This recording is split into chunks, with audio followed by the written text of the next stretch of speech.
გამარჯობა, მე ვარ თეონა ამაღლობელი და ეს მერაკის პოდკასტია, ანუ ჩვენი პოდკასტი. შეგახსენებთ, რომ ჩვენი წარმოდგენია არაფორმალური განათლების ინსტიტუტი მერაკი. სივრცე შენი პიროვნული და პროფესიული განვითარებისთვის. ჩვენი დღევანდელი ეპიზოდის სპონსორია ყვავილების მაღაზია Sunflowers-ი. Sunflowers-ი კი არის ადგილი, რომელსაც პირადად მე ვირჩევ და ვენდობი. Sunflowers-ში ყვავილების შეკვეთა მსოფლიოს ნებისმიერი წერტილიდან შეგიძლიათ. მისი მისამართი კი მიცკევიჩის 15 ნომერია. ასევე შეგახსენებთ, რომ ჩვენ დღევანდელი ეპიზოდის კიდევ ერთი წარმოდგენია გამორჩეული გემოს და დიზაინის მქონე ღვინო. ღვინო, რომელიც ქმნის ისტორიას. თუ კი შენ განსაკუთრებული საჩუქრის შეძენა გსურს, მაშინ ეს ღვინო სწორედ ამისთვის შეიქმნა. ღვინის შეძენა, რა თქმა უნდა, მსოფლიოს ნებისმიერი წერტილიდან შეგიძლიათ. დეტალებს კი აღწერაში მივუთითებ. ჩვენი დღევანდელი ეპიზოდის სტუმარია ნინო ეფხოშვილი.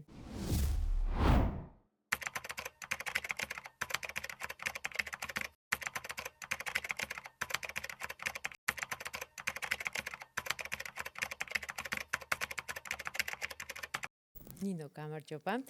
დღეს გვაქვს ძალიან საინტერესო თემა. მიზიდულობის კანონი. ძალიან ხშირად მეკითხებიან, მითია თუ რეალობა. და შეიძლება ახლა გვიყურებს ან გვისმენს ადამიანი, რომელსაც საერთოდ არაფერი არ სმენია მიზიდულობის კანონის შესახებ. როგორ აუხსნით იმას, რა არის მიზიდულობის კანონი, მითია თუ რეალობა? ძალიან საინტერესო კითხვა. პირველ რიგში რა სიმბოლურია, რომ მიზიდულობის კანონზე ვსაუბრობთ და ყვავილები და ღვინო გვაქვს უკვე. კი. ეს ძალიან კარგი ამბავია.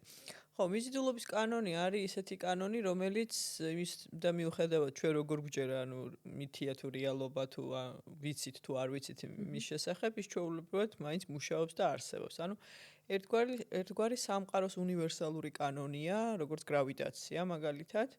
მაგრამ უფრო გასაგებად, ჩემთვის პირადად მიზიდულობის კანონი არის ნეირომეცნიერება. ანუ როგორ მუშაობს ადამიანის ტვინი და ადამიანი და გარემო რა ურთიერთქმედებაში არიან, ანუ რა წესების მიხედვით, მოკლედ, ფუნქციონირებს ჩვენი ტვინი აი იმ გარემოში, რომელშიც ვცხოვრობთ. ანუ თუ სწორად გავიგე, ჯერ ვიცვლი გარემოს, თუ როგორ ხდება, მაგალითად, ძალიან ხშირად მეუბნებიან, აი თეონა, ყველაფერს ვცდილობ, ვაკეთებ, მაგრამ ვიზიდავ საპირისპიროს. რასთან გვაქვს ამ შემთხვევაში საქმე? კითხვა ესე რომ დავსვათ, როგორ მოვიზიდოთ სასურველი რაღაცები ჩვენს ცხოვრებაში, ხო? მიზიდულობის როგორ გამოვიყენოთ, მოკლედ ასე ვთქვათ, მიზიდულობის კანონი, ხო? არ არის ესეთი ცალსახა პასუხი ამაზე. არის კომპლექსური მიზიდულობის კანონის ჩვენ სასარგებლოდ გამოყენება. არსებობს ესეთი The Law of Attraction, ხო? წიგნიც, ფილმიც, Secret-ი, სადაც ამაზე ძალიან ბევრს საუბრობენ და თუ ესე პუნქტობრივად ჩავშლით, იქ არის საუბარი იმაზე, რომ სამი ნაბიჯია რა მიზიდულობის კანონის სწორად გამოყენების. ეს არის მოითხოვე, დაიჯერე, მიიღე. და შენ იცი ჩვენ პროგრამებში ბევრი გვისაუბრია ამაზე, მე კიდე ჩაშლილი მაქვს, ასე ვთქვათ, ეს სამი, უფრო გასაგები რომ გავხადო ადამიანებისთვის და ეს არის მოითხოვე, დაიჯერე, გაუშვი, იმოქმედე და მიიღე. და კიდე მოკლედ მანდ აი ამ თითოეულ ესე რაღაცა სიტყვებად რომ ვამბობთ, მაგალითად მოითხოვეთ იწყება, ხო? თითქოს ძალიან მარტივია და ადამიანებს გონიათ, რომ მოთხოვნა არის მაგალითად ის, რომ აი რაღაცა რომ მჭირდება და აი ღმერთო ეს მომეცი ამას ვითხოვ და აი ამას ვითხოვ და სხვა რაღაც მეძლევა და აი რა როგორ ხო მოთხოვნა როგორ ვიზიდავ ჩემ ცხოვრებაში იმას რასაც ვითხოვ აბსოლუტურად სხვა რაღაცა ხდება ჩემ ცხოვრებაში მე სხვა რაღაცას ვითხოვ და აი აქ მნიშვნელოვანი არის გავარკვიოთ თითოეული ეს ნაბიჯი რასაც ახლა ჩვენ საუბრობთ მოთხოვნა დაჯერება მოქმედება გაშვება და მიღება რას ნიშნავს და რა არის მოკლედ ეს სწორი მოთხოვნა რას ნიშნავს და მაშინ მეკითხავ რა არის სწორი მოთხოვნა ხო აი ეს მაგით იწყება მიზიდულობის ანუ როცა ვიწყებთ თუ ადამიანი მოკლედ გადაწყვეტს რომ მოდი აი ამას ჩემ ცხოვრებაში გამოვიყენებ პირველი არის მოთხოვნის გასწორება ასე ვთქვათ ხო და მოთხოვნის გასწორება ერთ-ერთი ყველაზე რთული საკითხია იმიტომ რომ ეს არის ჩვენი ყოველწამიერი ფიქრით, წარმოსახვით, სიტყვით, ქმედებით რას ვითხოვთ. და თუ მე მთელი დღის განმავლობაში პირობითად წუწუნებ იმაზე, რომ რა საშინელი სამსახური მაქვს და ძილის წინ 5 წუთი თუ რა ვიცი 1 წუთი გააბრიცი კიდე 15 წუთი ღმერთს ხარო ღმერთო კარგი სამსახური მომეცი ხო რეალურად ანუ 24 საათი და რა ვიცი 24 საათიდან 12 საათი ვიზიდავ იმას რაზეც ფოკუსირდები ჩემი სიტყვებით, ჩემი ფიქრებით, ჩემი წარმოსახვებით ვატრიალებ ხო თავში აი ამას და ეს არის ღმერთისთვის და სამყაროსთვის რეალურად და შენი ტვინისთვის პირველ რიგში მოთხოვნა. რასაც აძლევ ყველაზე მეტ ენერგიას შენი ფიქრების, სიტყვების, წარმოსახვების და მე გიკვირს რომ 15 წუთით თუ 5 წუთით რომ ვთხოვე ღმერთს რომ კარგი სამსახური მინდა თან არც დაუკონკრეტეს კარგი სამსახური რა არის დავიწყოთ იქიდან.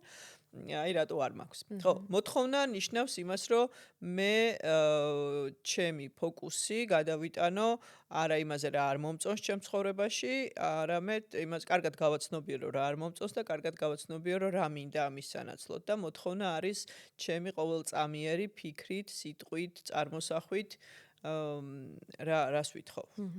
აი მაგალითად ეხა გვიყურებს შეიძლება მინდა თქვას რომ მე ყველაფერს ვაკეთებ ყოველდღიურად აფირმაციებს ვიმეორებ, ვცდილობ ვიცხოვრო იმ ცხოვრებით რომელიც ცხოვრებაც მინდა, მაგრამ რაღაც ვერ ხდება. ანუ საიდან თუ ადამიანს დღეში აქვს მაგალითად 5 წუთი. რა რჩევას მიცემდი? ანუ როგორ უნდა მოიქცეს, როგორ უნდა იფიქროს, რომ აი მასთან მოვიდეს ზუსტად ის რეალობა, რაც მას უნდა. 5 წუთი რო გამოვუყო ჩემ თავს, მე ვურჩევდი ადამიანებს, რომ ეს 5 წუთი საკუთარ თავს მოусმინონ. იმიტომ რომ აი მოთხოვნის მერე რაც მოდის, დაიჯერე. არის სინამდვილეში ის, რომ რაც უნდა მე აფირმაცია ვაკეთო, რომ მდიდარი ვარ, რაღაცა ბედნიერი ვარ თუ რაღაც კიდევ უფრო აფირმაციებს ხო კიდევ უფრო ვინც სწორად აკეთებს, რომ კონკრეტულად თუნდაც რა $1,000,000 მაქვს თუ ჩემი შემოსავალი ამდენია თუ ესეთი პარტნიორი მყავს და ასე შემდეგ. რეალურად ანუ მიზიდულობის კანონი ხო არ არის ჯადოქრობა. ჩვენ ცნობიერებს იმ დონეზე არ ვართ, რომ წყალი ღვინოდ გადავაქციოთ. ჩვენ იმისთვის, რომ რაღაც შედეგები გქონდეს, უნდა ვიმოქმედოთ. ამიტომაც ამ მიზიდულობის კანონში ერთ-ერთი ნაბიჯი ქმედება და იმ ქმედებას კიდე თავისი ჩაშლა აქვს იქ. რა ტიპის, ასე ვთქვათ, ქმედებებს გულისხმობს ეს. ამიტომ ქმედების გარეშე შედეგები ჩვენ ცხოვრებაში არ დგება. შესაბამისად იმისთვის, რომ ტვინმა იმოქმედოს სწორად, მხოლოდ აფირმაცია არ არის საკმარისი, ის რასაც, ასე ვთქვათ, ვითხოვ უნდა მჯეროდეს, რომ ამის მიღები, ანუ გონებას უნდა კონდეს დაშვება, რომ მე ამის მიღების შესაძლებლობა მაქვს, ანუ მე მჯერა რომ ამას ვიმსახურებ, მე მჯერა რომ ამის ქონა შემიძლია. ანუ შემდეგი ნაბიჯი არის, რომ დავიჯერო იმის, რომ რასაც ვითხოვ, მოკლედ ეს ჩემია რა და მე ამის მიღების ყველანაირი უფლება და შესაძლებლობა მაქვს. ნინო, აი შენს ცხოვრებაში როგორ აღმოჩნდა ეს კონცეფცია და თავიდან ეჭქვეშ დააყენე თუ არა ეს ყველაფერი? ხო, არა, ჩემ შემთხვევაში აი ამერიკაში მოვხვდი და თვითონ ამ Secret-ის ერთ-ერთი პროდიუსერის და მასწავლებლის ჯეკ კენფილდის წარმატების პრინციპები გავიარე და მე საქართველოს ჩამერ. იქ შევხვდი რა ამ პრინციპს, იმიტომ რომ პრინციპში წარმატების პრინციპები თავიდან ბოლომდე აგებულია მიზიდულობის კანონზე. და ჩემ შემთხვევაში შემოვიდა იყო ძალიან გასაგები, იმიტომ რომ მთელი ჩემი ცხოვრება ახსნა. ანუ ეს ინფორმაცია თითქოს გარედან მოვიდა როგორც დადასტურება იმის, რაც ჩემ ცხოვრებაში ხდებოდა.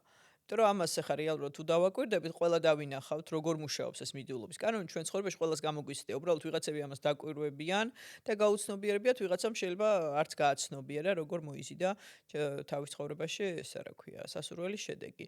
მეცაც გეტყვით, მე ჩემი შვილის ანუ ეს ერთ-ერთი ის ტრანსფორმაციული სპიჩი, ასე ვთქვათ, რაც მქონდა უკრაინაში, პატარა ის იყო ტრენერთა ტრენინგის დროს საჩვენებელი. ამაზე იყო ზუსტად, რომ იქ მოვყევი, როგორ ვხატავდი მთელი ბავშვობა რაღაცა სურათს, პატარა გოგოს პროფილს და სინამდვილეში ხატვა ზოგადად არ იყო ჩემი არც გართობა, არც ჰობი და არც ძლიერი მხარე ბავშვობაში. უბრალოდ ამოჩემებულად ვხატავდი პატარა გოგოს რაღაცა გარკვეული ნაკვთებით და ჩემი შვილი რო დავინახე პირველად იყო ეს გოგო. ანუ ესეთი დონეზე მქონდა მიზიდულობის კანონი ჩემს ცხოვრებაში, განცდილი. როგორ ვქმნით ჩვენს ცხოვრებას და ჩვენს რეალობას, როგორ ხატავთ რა და მე ეს ყველაფერი როგორ იქცევა და მე დროთა განმავლობაში რო ვაკვირდებით, თუ კი რამე წიგნი ამოგვიჩემებია, ფილმი ამოგვიჩემებია, რაღაცეები მოკეთ რაც რისთვისაც ჩვენი ყურადღება მიგვიცია, ხო ყველაფერი გავითამაშეთ ცხოვრებაში ეს ყველა. და მე როგორც უკვე გაცნობიერებული პროცესი როგორ გამომიყენებია ჩემს ცხოვრებაში, ეს მე მთელი წლების იყო რა ქვია, შედეგები, რომლებიც დადასტურებულად თან ყველაზე ასეთი საინტერესო ამ პროცესში ის არის, რომ ჩვენ რასაც ვხედავთ ხოლმე, ჩვენი გონებება მაინც შეზღუდულია და სამყაროს რეალურად უფრო მეტი ემეტება ჩვენთვის, ამიტომ ჩემი ცხოვრება იყო ხოლმე სულ დადასტურება იმის, რომ მე რაც მინდოდა იმაზე მეტი ხდებოდა და უკეთესი ხდებოდა და ესეც არის ყველა ცხოვრებაში. ჩვენ რასაც დავისახავთ მიზნად და დავინახავთ, ხო? იმაზე და ამისკენ მე სწორად რაღაცებს თუ ვაკეთებთ, იმაზე მეტი შედეგები გვაქვს, ვიდრე ჩვენ წარმოგვედგინა. ანუ ნინო, ძალიან ბევრ ადამიანთან გაქვს ურთიერთობა მარტო ჩვენ პროგრამებში, საყვარელი თემა იყო ეს, რა თქმა უნდა, ყოველთვის. აი თუ გახსენდება ერთი ისეთი кейსი, როცა შეგიძლია თქვა, აი ზუსტად ეს არის ის შეცდომა, რასაც ადამიანი უშვებენ და ამის გამო არ ხდება რეალობა ის, რასაც ჩვენ წარმოვიდგეთ ან ჩავიფიქრებთ, ან ხო, არ ხდება სრულების მოზიდვა. ხო, ყველაზე გავრცელებული არის აი ეს პირველი, რომ მოთხოვნის გასწორება გვიჭირს ხოლმე და ეს არის ძალიან ბუნებრივი, ანუ ადამიანებისთვის ყველაზე ხშირად ხო უყვები ხოლმე, რომ ვეკითხები ადამიანებს რა გინდა, ყოველთვის პასუხობენ რა არ უნდათ. პირობითად არ მინდა ვალები, არ მინდა ტოქსიკური ურთიერთობები, არ მინდა რაღაცა ცუდი სამსახური თუ რაღაცა მოგეთ და ანუ მე კითხვა არის ღერს ასე წარმოიდგინე მე ვეკითხები რა გინდა და ისინი პასუხობენ რა არ მინდა. ან ჩვენი ტვინია მოწყობილია ესე გადარჩენაზე უსაფრთხოებაზე ორიენტირებული, რომ პირველი წამოვიდეს, აი რომ გადავრჩე რა მჭირდება რა მინდა კი არა, ანუ სურვილში კი არ გადავდივარ განვითარებაში და პროგრესში კი არ გადავდივარ, ტვინი მეკაჩება გადარჩენაში და მეუბნება რა მჭირდება იმისთვის რომ გადავრჩე და შესაბამისად აი ეს არის რომ პირველ რიგში აი ამ გადარჩენის რეჟიმიდან ტვინის გამოყვანა, რეაქტიული პროცესებიდან ტვინის გამოყვანა, იმიტომ რომ ჩვენ ცხოვრობთ რეაქტიულად, რაღაცა ცუდი მოხდება, აურასაშინელებაა ვიტყვი და მე აურასაშინელებაა მთელი დღე ვარ ამ რა აურასაშინელებაა ფიქრებში, ან სიტყვიერათაც ამას ვიძახი, წარმოსახვებით სულ ეს მაქვს და მე 5 წუთი მინდა რომ ესა რა ქვია, რეალურად ფორმულირება შეიძლება თვითონ ღმერთთან საუბრისას ლოცვის დროს და რაღაცა ესეთი მოთხოვნის დროსაც კი სწორად არ მქონდეს ფორმულირებული რა მინდა და ძალიან ხშირად ადამიანებს აი რა გინდა ამის სანაცვლოდ ამის ჯერ ვერბალიზაცია უჭირთ, ხო? რომ აი ეს არ მინდა და აბა რა გინდა? რომ ეკითხები, ძალიან რთულია და მეორე რომ წარმოიდგინონ რომ აი რა არის ეს რაც მინდა ამის სანაცვლოდ, იმიტომ რომ როგორც წესი თუ არ მინახავს ამაზე უკეთესი, ნუ გონებაშიც არ არის და პირველი ნაბიჯია რომ გონებაში შევქმნა ის რაც მინდა, ხო? გონებაში რატო ვქნი? იმიტომ რომ ტვინს კონდეს პროგრამა, ასე ვთქვათ, საით წავიდეს. მაგრამ ტვინს რომ კონდეს პროგრამა რომ აქეთ წავიდეს, ჭირდება, ასე ვთქვათ, ქმედების ენერგია, ხო? ანუ სხეულებრივი სხეულმაც უნდა იმოძრაოს ამისკენ ნაბიჯები გადადგას და სხეულს რა აძლევს მოძრაობის ძალას? ემოციები. და ამიტომ ჩემი ემოციაც უნდა იყოს რესურსი აი ამ ქმედების, ხო? ან არა გაჩერების, არა რაღაცა უკან დახევის, არამედ ქმედების, რაღაცების გაკეთების და მეორე ნაბიჯი არის რომ მე ემოციურ შესაბამისობაში ვიყო იმ შედეგთან, რა შედეგიც მინდა რომ მქონდეს და ეს კიდევ უფრო შეიძლება გონებაში წარმოვიდგინო, აფირმაციად შევქმნა, ხო, აი ვიმუშაო ამაზე რომ კაი ეს არ მინდა, მოდი რა მინდა, ჩამოვწერო რა მინდა, გავარკვიო რაღაცა და მე ამას ჭირდება ემოცია, რომ ეს ქმედებაში წამოდეს, მე უნდა ვიგრძნო ეს ჩემთვის რომ მნიშვნელოვანია და ეს ემოციური მდგომარეობა მქონდეს, რომ უკვე ეს რომ მაქვს აი რას ვგრძნობ, ხო? და რაც შეიძლება დიდხანს შევეცადო, რომ ეს ემოციური მდგომარეობა შევინარჩუნო და მან შემოდის ხოლმე აი მეორე თემა, რომ თუ წარმოვიდგინე რომ ეს ყველაფერი მაქვს, მაშინ რაღაცა უნდა ვიმოქმედო, ანუ ჩემო გონებამ დაიჯერა, რომ მაქვს ეს ყველაფერი და მანდაც ზუსტად მაგ რეაქტიულ და გადარჩენის რეჟიმსა და განვითარების რეჟიმს შორის სხვაობაზე მივდივართ. მე თუ ვარ რეაქტიული ტიპი, მე თუ ვარ დისკომფორტის მოტივაციის ტიპი რა და გადარჩენაზე ორიენტირებული და რაღაცა უნდა მჭირდებოდეს რომ გავაკეთო, რა თქმა უნდა, თუ წარმოვიდგინე რომ ყველაფერი მაქვს არაფერს არ გავაკეთებ, ხო? ანუ არ მოუნდება ჩემთვის რაღაც კეთება. მაგრამ მე თუ გავხდი პროაქტიული და ეს არის ის გარდამტეხი მომენტი, საიდანაც მიზიდულობის კანონი უფრო გამოყენება დიახტო, ჩვენ სასარგებლოდ გამოყენება იწყება. მე თუ გავხდი მოკეთ აი ეს კომფორტის მოტივაცია შევიქმენი და მივხვდი რომ კი ყველაფერი მაქვს, მაგრამ ამაზე უკეთესიც შეიძლება, ანუ გადავრჩი უკვე რა. და მაინც უნდა ვიმოქმედო თუ გადავრჩი. ანუ მარტო საჭიროებები კი არა, სურვილებიც არსებობს თურმე რა. და სინამდვილეში ადამიანური რეჟიმი ეს არის. ცხოველი უნდა გადარჩეს, ადამიანი უნდა განვითარდეს, ხო, რაღაც მომენტში ესე უხეშად თუ ვიტყვით რა. და ეგ გამოგვარჩევს ადამიანებს ზოგადად ცხოველების გარო, ჩვენ რაღაცა ახლის შექმნა შეგვიძლია. და ახლის შექმნა შეგვიძლია მხოლოდ კომფორტის მოტივაციაში, პროგრესს და განვითარება მხოლოდ აქ არის, სადაც მე უკვე სურვილები მიჩნდება და რაღაცა ახლის შექმნის რესურსი და აი თუ ეს ცნობიერება მაქვს, მაშინ ეს განცდაც რომ ეს ყველაფერი მაქვს, არ მეხმარება, ეს არ მიშლის ხელს პირიქით მეხმარება და მაქვს უკვე ენერგიაც, რომ ეს ხედვა რაც შევქმენი გონებაში, ვაქციო რეალობად. ხო, აი ეს ესეთი მე მგონი ერთი არა, ბევრი რაღაცა ჩამოვთვალე და მეორე არის ის, რომ აი ამ რეჟიმების ცვლილება ესეთი მარტივი არ არის, იმიტომ რომ მე რაც უნდა ვიძახო, რომ აი ხა რაღაცა სიხარულის ემოციაში უნდა ვიყო, ჩემი შინაგანი მდგომა მოკეთ განკურნებით იწყება, ხო? ჩვენი პროგრამაც ხო ესე იყო დალაგებული წარსულში რაღაცები თუ არა გავასწორეთ, რესურსები თუ არა ამოვწიეთ და თუ არ გავსწორდით, დანაკლისის მდგომარეობიდან მიზიდულობის კანონი არ მუშაობს, იმიტომ რომ დანაკლისის მდგომარეობაში ვარ გადარჩენაზე ორიენტირებული, ის კომფორტის мотиваცია მაქვს, ხოლო საჭიროებებზე მოქმედებ, უნდა გადავრჩე მოკლედ რა და აი რესურსული დანაკლისების ამოსება ზუსტად იმისთვის მჭირდება, რომ ასე ვთქვათ, ჩემი შინაგანი ბავშვის განკურნება მოხდეს და მე მქონდეს ყველანაირი რესურსის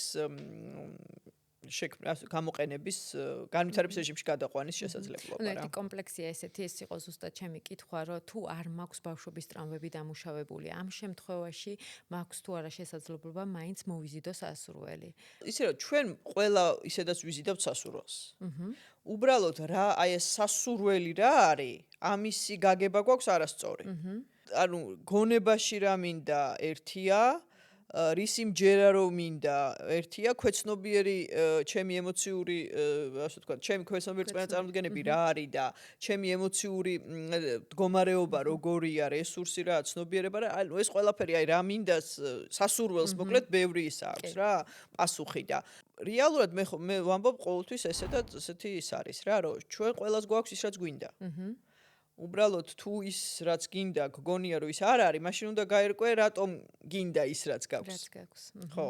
და აი რატომ გინდა ის რაც გაქვს არის ზუსტად აი მანდ ჩავდივართ იქ, ხო, რომ ჩვენ როგორ ვქნით რაც გვაქვს. რასაც ვაკეთებთ იმის ის შედეგად, ხო? რატო ვაკეთებთ იმას, რასაც ვაკეთებთ, ხო? აი დილცის პირამიდას რო ავყვეთ, რატო ვირჩევთ ქცევის ამ სტრატეგიას? იმიტომ რომ რაღაცის გვჯერა და აი რისი გვჯერა, ეს არის ქვეცნობიერი პროგრამა. და რისი მჯერა ხშირად არ არის მოკლედ ხო რახან არის ქვეცნობიერი ნიშნავს იმას რომ არ ვიცი ცნობიერად რომ მე ამის მჯერა და ზუსტად ქვეცნობიერი პროგრამების იდენტიფიცირება აქ შეიძლება გამოჩნდეს თუ გადავხედავ ჩემი ცხოვრების სხვადასხვა სფეროს და პირობითად ყველგან ძალიან წარმატებული ვარ მაგრამ აი პირადი ურთიერთობები ვერ დავალაგე ძალიან ხშირია ხოლმე ეგეთი მოცემულობები ესე იგი პირადი ურთიერთობის დონეზე ჭირდება განკურნება, ჭირდება გარკვევა, ჭირდება, ნუ პირადი ურთიერთობები, როგორც წესი საკუთარ თავთან ურთიერთობით იწყება, ხო? და ანუ რაღაცა პროგრამებია, რომელიც როგორც ჩემი თავდაცვის მექანიზმები ესე ფორმულირდა და შესაბამისად ესე ავირჩიე ქცევის სტრატეგია და ამ ქცევის სტრატეგიამ ეს ქცევები განმახორციელებინა, რომელმაც ამ შედეგამდე მიმყვანა. ქცევა ისიც რა არჩევანს ვაკეთებ, ხო? ესა ყოველდღიურ ცხოვრებაში, ურთიერთობებში და ასე შემდეგ და საბოლოო ჯამში მოკლედ აი ორი პარადოქსია რა, რომ ყოველთვის მაქვს ის რისიც რაც მინდა და აქ უნდა გავერკვე რომ რაც მაქვს თუ არ მომწონს რატომ მინდა და აი ეგ რაღაცები მაქვს შესაძლებელი და მეორე ყველაზე გავრცელებული რაც არის რომ ჩვენ გვაქვს ყველას ის რასაც ვიმსახურებთ, მე ამას არ ვეთანხმები, მე ვეთანხმები იმას რომ ჩვენ ყველას გვაქვს ისიც გვჯერა რომ ვიმსახურებთ. ხო. კი, მეც გეთანხმები, ჩვენ ყველას გვაქვს ის რისიც გვჯერა რომ ვიმსახურებთ. მაგალითად, ეხლა რომ შენთან მოვიდეს კლიენტი როგორ დაიწყებ მასთან ურთიერთობას, რას კითხავ, რას დაავალებ პირველი იმისთვის, რომ სასურველის მიზიდო, აი ზუსტად იცის, რაც უნდა, პირადი ურთიერთობები მაგალითად. რამდენად მნიშვნელოვანია კონკრეტიზაცია აქ, რას კითხავდი პირველს, რა დავალებას მიცემდი მაგალითად, იმიტომ რომ შეიძლება ეხლა ვიღაც გვისმენს ან გვიყურებს. შენ მაგალითად შენ ხარ ადამიანი, რომელიც მოხვედი და გინდა რომ პირადი ურთიერთობები დაალაგო. ამაზე ვმუშაობთ, ხო? ან როგორ მოვიზიდო ჩემს ცხოვრებაში სასურველი პარტნიორი, რა კარგი კითხვაა. მეც მაინტერესებს. ხუმრობ. ესე იგი ძალიან საინტერესო კითხვა. როგორ მოვიზიდო ჩვენ ცხოვრებაში სასურველი პარტნიორი და სასურველი მოვლენები ზოგადად? არის ზუსტად აი წეღარაზეც ვსაუბრობდი. რა არის ეს სასურველი პარტნიორი ჩემთვის? ეს არის რაღაცა კონკრეტული ვიზუალური მონაცემები, ხასიათის პარამეტრები, თუ რა, ხო? ანუ ყველაფერი მჭირდება, მე უნდა ვიცოდე წინასწარ ზუსტად ვიზუალური მონაცემები, ხასიათის პარამეტრები. ხო, არ ვიცი. მე ჩემი მუშაობა არის ის, რომ რა არის ის ემოციური მდგომარეობა, რომელიც გინდა რომ გქონდეს მაშინ, როცა იქნები ესეთი ადამიანის გვერდით. ეს არის ჩემი თავარი კითხვა. მერე შენ ამ ემოციურ მდგომარეობას რა ვიზუალი გიქმნის, რა ხასიათის მონაცემი და რაღაცა მერე შეგიძლია აქედან წახვიდე. თორე სინამდვილეში იმისთვის რომ ჩემს ცხოვრებაში გაჩნდეს ნებისმიერი სასურველი ადამიანი თუ მოვლენა თუ ასე შემდეგ, უბრალოდ უნდა გავერკვე ძალიან კარგად რომ რა არის ის ემოციური მდგომარეობა, რაც მინდა რომ აი ამ ურთიერთობაში მქონდეს. ამ ადამიანის გვერდით მქონდეს. ან იმ რაღაცა სხვა იმ მატერიალური მდგომარეობის დროს მქონდეს და ასე შემდეგ. რეალურად ადამიანებს ძალიან უჭერთ ამ კითხვაზე პასუხის გაცემა და ეს შინაგანი დალაგებაც და მზაობაც, აი მე რო ჩავიდეთ, ხო, იქ მიღებამდე რომ მივიდეთ, ხო? ბოლო საფეხური ხო ეგ არის, რომ დავიჯერე, მოითხოვე, დაიჯერე, მიიღე, ხო? მიღება ზუსტად ეს არის, რომ მე უნდა შემეძლოს ამის მიღება და თუ მე ემოციურად არც კი ვიცი და ვერც წარმომიდგენია რას ნიშნავს ეს, რაც წარმომიდგენია ის მაქვს. ხო, ანუ ვიღებ იმას, რისი მიღებაც შემიძლია და თუ უკეთეს ის მიღება მინდა, მე უნდა ვიმუშაო, იმიტომ რომ აი ეს ემოციური მდგომარეობა განსაკუთრებით პარტნიორთან, ხო? ჩემი ემოციური მდგომარეობის ანარეკლია, ასე ვთქვათ, ხო? იმიტომ რომ ძალიან ხშირად მე მაგალითად მწერენ ესეთ რაღაცას, რომ მინდა ერთი, მაგრამ ვიზიდავ მეორეს. აი რა განსხვავება მინდასა და ვიზიდავს შორის. უნდა ერთი, მაგრამ ვიზიდავს რაც ჭირდება იმას. აჰა, ესე იგი მას მეორადი სარგებელი აქვს ამ შემთხვევაში? ხო, ეგ ბევრნაირად შეიძლება ავხსნათ, სხვადასხვა მიმართულებით თუ შევხედოთ, მაგრამ აი ამ ჭრილში რო შევხედოთ, რაზეც ვსაუბრობდით, საჭიროებაზე ორიენტირებული ადამიანი თუ არა, ანუ რეაქტიული ტიპი ვარ, ჯერ ჩემი ცნობიერება არის გადარჩენაზე. შეიძლება მე ბიზნესში, საქმიანობაში განვითარებაზე ორიენტირებული ტიპი ვიყო და პირად ურთიერთობაში გადარჩენაზე ორიენტირებული, იმიტომ რომ სხვადასხვა პროგრამები მუშაობს, ხო? მეტნაკლებად როგორც კი ხდები პროაქტიული და განვითარებაზე ორიენტირებული, თითქოს რაღაცები უნდა გამოსწორდეს, მაგრამ თავისთავად ხო არაფერი არ ხდება. ანუ თავისთავად ჩვენი ინსტინქტებზე და იმპულსებზე პასუხისმგებელი ტვინი, რომელიც 100 და 10 მილიონი წლის არის, თავისთავად ისინი მუშაობენ. იმიტომ რომ ინსტინქტები და იმპულსები გვმართავს. ჩვენი თავისუფალი ნება, აი ეს ნეოკორტექსი ძალიან ახალი ტვინია და ის თავისთავად არ მუშაობს, იმას ჩართვა უნდა, იმას გააქტიურება უნდა. ანუ ძალისხმევის გარეშე ყოველთვის ვიქნები საჭიროებაზე ორიენტირებული. ანუ რა მჭირდება, იმას მოვიზიდავ.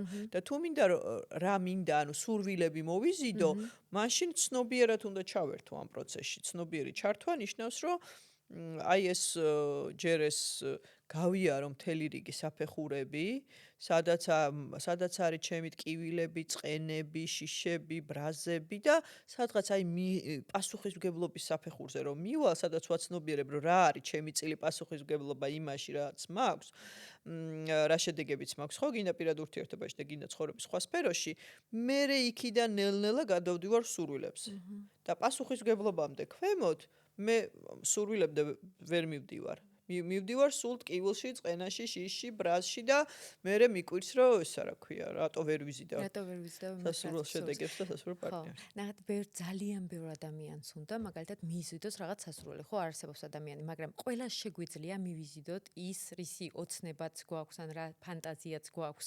ანუ შეიძლება ჩვენში ჩაისახოთ ისეთი ოცნება, რომლის რეალიზების შესაძლებლობა ჩემ ტვინს არ აქვს, თუ შეუძლებელია ჩემ ტვინში ისეთი ოცნება გაჩნდეს, რომლის რეალიზებაც მე არ შემიძლია.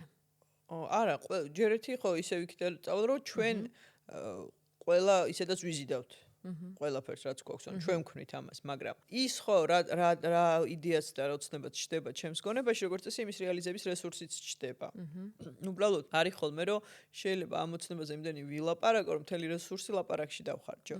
მეორე თემაა ხოლმე, რომ ადამიანები ამბობენ, რომ არ გააზიარო, თორე რაღაცა დაგეფანტება, ასე ვთქვათ, ეს ენერგია და ხო, გაგთვალავენ და ასე შემდეგ. ხო, ნუ რეალურად ჩემი მიდგომა ესეთია, რომ გაზიარება უნდა მოხდეს, ოღონდ უნდა მოხდეს სწორ გარემოში და გაზიარება არა იმისთვის, რომ სულ ყოველდღე გიყვებოდე მე ჩემს ოცნებაზე შენ, რაც არ უნდა მხარდამჭერი იყო და სწორი გარემო იყო ჩემთვის შენ, არამედ ერთი გაზიარების მერე და რამოდენიმე გაზიარების მერე უკვე გიზიარებდე რა გავაკეთე ამისთვის. და ერთგვარი ანგარიშვალდებულებაში გადაიზარდოს ეს რა, რომ აი ერთი კვირის განმავლობაში ეს გავაკეთე და შეიცვალდეს. ანუ ამ შემთხვევაში გაზიარებას აქვს აზრი და პირიქით კარგად მუშაობს, ხო? ანგარიშვალდებულება და მხარდაჭერი გარემო და მხარდამჭერ გარემოში ვერბალიზაცია ამის. მაგრამ თუ გაზიარებას ის ერთი თუ არასწორ გარემოში ვაზიარებ და ეს დიდი ემოციით გავაზიარებ და იქ მითხრას სულელი ხო არა ხარ, ასე სულელებზე ოცნებობ, რა თქმა უნდა, ხო ეს არ იქნება კარგი და მეორე რაც არ უნდა მხარდამჭერ გარემოში გავაზიარო, თუ მარტო ამაზე ვლაპარაკობ და არაფერს არ ვაკეთებ, ეს ხელს შემიშლის და სხვა შემთხვევაში კი ნებისმიერი მე დადასტურებულად შემიძლია ვთქვა, რომ ნებისმიერ ადამიანს აქვს შესაძლებლობა ნებისმიერი ოცნების რეალიზაციის, თუ ეს არის მისი ნამდვილი ოცნება და არ არის, ასე ვთქვათ, თავსმოხვეული. თუმცა ალბათ თავსმოხვეულისას უბრალოდ თავსმოხვეული ვერ მოიტანს იმ კმაყოფილებას, რასაც მართლა ჩვენს ოცნებას მოაქვს ხოლმე, იმიტომ რომ ძალიან ხშირად არის, რომ ძალიან ხშირად ისიც კი არის, რომ ხო რაღაცა გინდა, მე აღწევ და მე ხვდები, რომ საერთოდაც არ გინდოდა ეს და ესეც არა უშავს. მე ვამბობ ხოლმე, რომ თუ ამ მიზნისკენ სავალ გზაზე შენ ხდები უკეთესი, ეს უკვე არის საკმარისი, ესე ვთქვათ, გამართლება აქვს ამ მიზანს, ხო? და ნახე როგორ მივხვდი, ანუ ახსენე რომ ზოგჯერ საერთოდ არ აქვს. როგორ მივხვდი ეს ოცნება ჩემია, თუ თავს მოხვეული არის და გარედან მოტანილი ოცნება. ხო, მაგას ვამბობ, შეიძლება მაგას ვერც მივხვდე. ხო, ვერ და მივხვდი, ანუ როცა მივაღწევ, მე მივხვდე, ხო?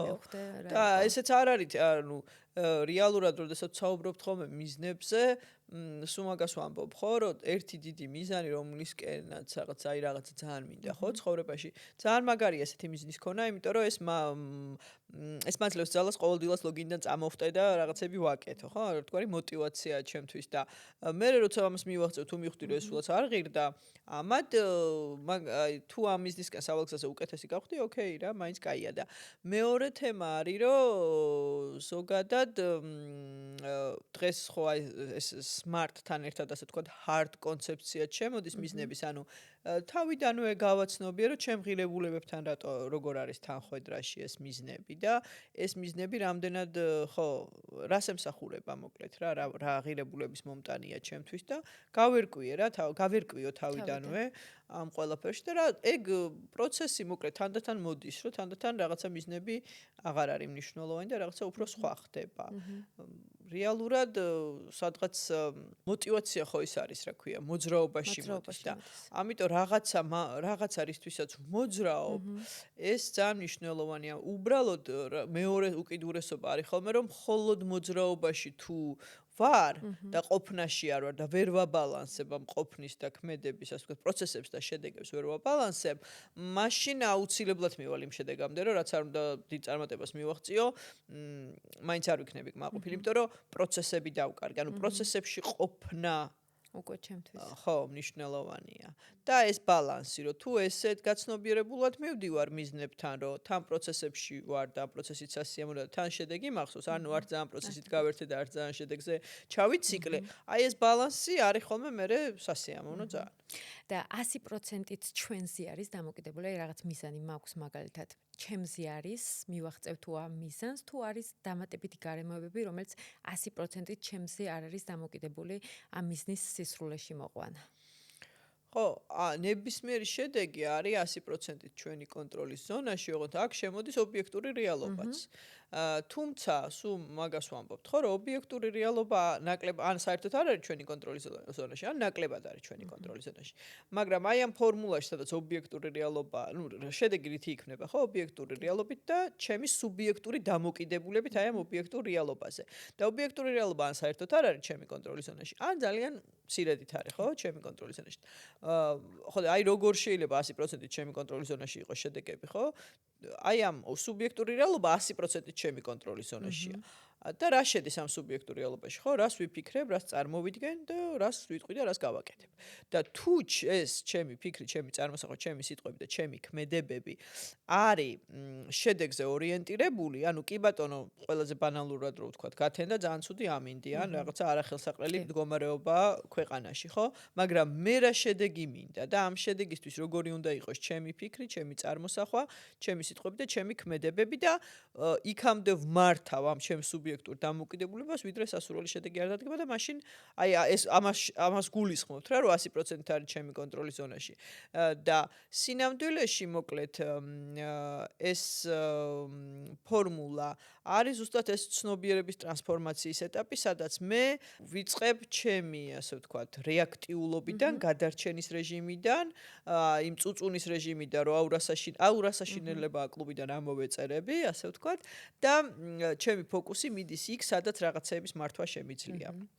და თუ ჩემი რესურსი მაქსიმალურად არის იქ, სადაც რაღაცების მართვა შემიძლია, მაშინ ხო, ყველაფერი შესაძლებელია. ყველაფერი შესაძლებელია. ნახე, კიდევ უფრო შეიძლება ეხა ვიღაც ვიყურებს, ვინც საერთოდ არ სმენია მიზიდულობის კანონი, ძალიან შორს არის ამ თემებისგან და აი თუ შეგვიძლია ეხა უცებ ჩემთან რო ჩავშალოთ ერთ მიზანზე მუშაობა. აი მაგალითად 100%-იან დამოკიდებულ 100%-იან პასუხისმგებლობაზე ვისაუბრეთ წეღან და ის რომ შეგვიძლია ნებისმიერი მიზნის სისრულეში მოყვანა, რამდენად მართლა ჩემზე არის ნებისმიერი მიზანი დამოკიდებული. მაგალითად, მე მინდა გავხდე მსოფლიო ბესტსელერის ავტორი. ხო. ამისთვის რა უნდა გავაკეთო? მინიმუმ უნდა დავწერო წიგნი. მაგრამ ჩემზეა დამოკიდებული ეს წიგნი გახდება თუ არა მსოფლიო საერთოდ ვიპოვი თუ არა ადამიანს რომელიც დაიბეჭდება თუ არა ანუ სად გადის ზღვარი ჩემს ქმედებებსა და სხვა ადამიანების დახმარება ანუ შეიძლება ხო ჭირდებოდეს სხვა ადამიანების დახმარება ეს არის 100%-ით ის რაც მე დამოუკიდებლად შემიძლია თუ უკვე გარე ფაქტორები შემოდის აქ ხო, ნახე, რაც უფრო დიდია ჩვენი მიზანი, მით უფრო მეტი ადამიანის მხარდაჭერა გვჭირდება ამ პროცესში. მაგრამ იმისთვის, რომ ეს მხარდამჭერი ადამიანები გაჩნდნენ შენ ცხოვრებაში, გამოჩნდნენ თუ რაღაცა, ანუ შენ უნდა იმოქმედო, ხო? აი ზუსტად მან მიზიდულობის კანონში მივიდივართ, მამდე ქმედებების საფეხურამდე, ხო? ქმედება არის ერთის მხრივ ცხადი ქმედებები და პირველი არის ეს, რომ მაგალითად სოფლიო ბესტსელერი ვინც დაწერა ამ ადამიან უკვე არსებობს. ჯერ რაც არ უნდა მოგინდეს დღეს მსოფლიოში, მეტნაკლებად, ხო? ალბათ ყველაფერი თითქმის. ამის ეს ვიღაცამ უკვე გააკეთა. ანუ იმან თუ შეძლო მე შემიძლია. არა, ამისი უკვე სტრუქტურა, ანუ ვიღაცამ უკვე ეს ნაბიჯები გადადგა, ანუ გაკვალული გზა. ანუ ბესტსელერები ხო არსებობს? ვიღაცებმა ხო დაწერეს. ამისთვის რა გააკეთეს, რა გზა გაიარეს? რავი, რამდენი ბესტსელერიც არსებობს, იმდენი გზა არსებობს. აქ არსებობს რაღაცა ალბათ ინსტრუქციებიც, ხო, რომ ბესტსელერი დაწერისთვის არ ვიცი, რომელ გამომცემლებასთან უნდა ითანამშრომლობა, ვინ უნდა ყავდეს, რა ქვია მაგას, არ ვიცი, პროდიუსერი თუ ანუ აი რაღაცა კონკრეტული მოკლედ ისინი, ხო? ეს არის ცხადი ქმედებები, რაც ბესტსელერის დაწერისთვის უნდა გააკეთო და მეორე არის ინტუიტიური ქმედებები, რომელიც როდესაც ჩვენ მიზიდულობის კანონის, ასე ვთქვათ, არს ვიგებთ და ვასწორებთ ჩვენს მოთხოვნას, რაც ნიშნავს, რომ ჩემი ფიქრები იყოს შედეგზე ორიენტირებული, ჩემი წარმოსახვები იყოს შედეგზე ორიენტირებული. რეალურად რატომ ჭირდება ფიქრიც და წარმოსახვაც, ხო? ფიქრი რა არის? ანუ მე რო რაღაცა გავიფიქრე, ამის შედეგად ჩემს ორგანიზმში გაჩნდა რაღაცა აღქმა, რომელმაც გამოიწვია ეს ემოცია. ხო? და აი ეს ემოცია არის მე რომ მე 50 კაცს შემახვედრებს და იქიდან შეიძლება ან 150-ს და იქიდან შეიძლება ერთმა მითხრას თანხმობა აი თვითონ ეს ჯეკ კენფილდის წიგნი ერთ-ერთი პირველი რომელიც Chicken Soup for the Soul ესე ერქვა ხო და წარმოიდგინე ბიზნესში მუშაობდნენ რა ბიზნეს კონსულტირებას აკეთებდნენ ბიზნესის ტიპის ტრენინგებს და უცებ სახელწოდება Chicken Soup for the Soul soul вообще არ იყო საერთოდ არ იყო 90-იან წლებში ასე ვთქვათ აქტუალური ბიზნესში ხო და არც პირად ცხოვრებაში და 154 გამომცემლის უარი მიიღეს სანამ პირველ თანხმობას მიიღებდნენ მაგრამ შემდეგი თანხმობა იყო ბესტსელერის მოკლედ შედეგი. რამდენად ჩემი კონტროლის ზონაშია ეს ყველაფერი, აი ამის დანახება მინდა, ხო? აი შეიძლება ვიღაცას რაღაცა მიზანი ახლა არ ვიცი, გვიყურებს და თუნდაც ის რომ ბესტსელერის ავტორი გავხდე. ყველაფერი ჩემი კონტროლის ზონაში ხო არ არის? აი აქ რა ხდება? ხო, ანუ შენ თუ მოგინდა, ანუ მე თუ მომიდო ბესტსელერის ავტორობა, ესე იგი რაღაცა რესურსი მაქვს, ხო? ეხა ბალერინობა მე ხო არ მომინდება. ხო, ვისაც მოუნდება მე პირველ ბალერინა რო იყო, ის ალბათ რაღაცა იმ სფეროში მოღვაწეობს. როგორც წესი ის რაც გვინდება იქ ვართ რა, ის ჩვენთვის მნიშვნელოვანია. და ეს ნიშნავს რომ რაღაცა რესურსები უკვე არსებობს ამისთვის და რაღაცა ცხადი ქმედებების ასე ვთქვათ ეს სტრუქტურაც თუ სისტემას თუ რაღაც ინსტრუქციებიც არსებობს. და დანარჩენი უკვე არის ის რომ რას ვაკეთებ იმისთვის რომ ეს შედეგი დადგეს. და აქ მოკლედ ბევრი რაღაცა მოდის მათ შორის შეუპოვრად ამ რაღაცის კეთება, იმიტომ რომ ძალიან ბევრი კიდე რაც უფრო დიდია ხოლმე თუ ჩვენი მიზანი, თუ უფრო ბევრი არასმოსვენა მოგვიწევს ამ გზაზე. და აი ეს უკუკავშირიც რო რაღაცას რო ვაკეთებ, ამაზე როგორი უკუკავშირი მაქვს ადამიანებისგან თუ ცხოვრებისგან, ხო, ეს სამყაროს უკუკავშირიც რაღაც ინდიკატორია, რომ ეს არის სწორი რაღაცა, რასაც ვაკეთებ თუ, ანუ ან სხვანაირად უნდა გავაკეთო რაღაც, ან სხვა რაღაცა უნდა გავაკეთო და ეს დაკვირვება და ეს მოსმენა, ხო? და აი როდის მივხვდე ან სხვანაირად უნდა გავაკეთო რაღაც, ან სხვა რაღაც უნდა გავაკეთო, ან როდის მივხვდე, რომ ამოცნებას ხელი უნდა გაუშვა და ეს აღარ არის ჩემი უკვე და აღარ მემსახურება. საინტერესო მომენტია, სულ ყვები ხოლმე ის რაღაცა ნახატი როა სოციალურ ქსელში გავრცელებული, განცროთხრიან და ერთი ჩარტყმა როა დარჩენილი და მაგ დროს რო ნებდებიან ხოლმე. ანუ თუ რაღაცა ჩვენთვის ყველაზე მეტად დანებები სურვილი გვაქვს მაშინ, როდესაც ერთი ნაბიჯია დარჩენილი, ანუ ცოტა ღარო დამრჩა, მაშინ ყველაზე დიდი ეს არის ხოლმე, ასე ვთქვათ, განცდა იმის, რომ აი აღარაფერს აღარ აქვს აზრი რა. მაგრამ თუ ეს სურვილი არის ჩემთვის მნიშვნელოვანი, რაღაცნაირად ბოლომდე, ანუ ეს აი როგორ მივხვდეთ, არის აბსოლუტურად სხეულებრივი, ხო, სხეულებრივი და ძალიან ხშირად ჩვენი პრობლემები არის ჩვენს გონებაში. იმიტომ რომ ჩვენ როგორ გავიზარდეთ, ჩვენ გვასწავლეს, ჩვენი მთელი განათლების სისტემა იყო გონებაზე ორიენტირებული. და რეალურად სულ ვამბობ ხოლმე, რომ ის რაც არ ვიცი კი არა, რაც ვიცი, არის ხელი შემშლელი ზოგჯერ იმისთვის, რომ რაღაც ჩემი ოცნების რეალიზება მოვახდინო. იმიტომ რომ და რაღაცები დამასწავლეს რა, გონებაში რაღაცა ჩარჩოები შემექმნა, რომელიც ხელს მიშლის იმაში, რომ რეალიზება მოვახდინოს, სინამდვილეში რა შესაძლებლობებიც მაქვს იმის. და ამიტომ პირველი ნაბიჯი არის გონებიდან გამოსვლა. სხეულის მოსმენა, იმიტომ რომ სხეული ფლობს ყველაზე დიდ ინფორმაციას ჩვენ თავზე, ჩვენ რესურსებზე, იმაზე ის გზა, რომელზეც ვდგავარ, სწორია თუ არასწორი, იმაზე რაც მინდა მართლა მინდა თუ თავს მომახვიეს.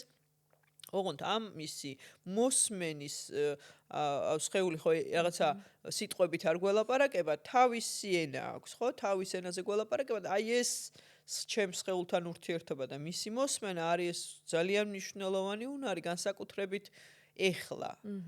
AI-ის ეპოქაში, როცა სიტყვები და ინფორმაცია საერთოდ არანაირ ღირებულებას არ წარმოადგენს და ადამიანს რაც აქვს უპირატესი თავისი შემოქმედებითი უნარი, რომელიც არა ეს რაღაცა სიტყვიერი და გონებისმიერი შემოქმედებაა მხოლოდ, არამედ აი ეს განცდითი ინფორმაცია, რომელიც ემოციები და შეგრძნებები, რომელიც არ აქვს არანაირ ხელოვნურ ინტელექტს, ეს არის ჩემი უპირატესობა და ამას ვერ ვიყენებ, იმიტომ რომ მეც გონებაში გამოვიკეტე.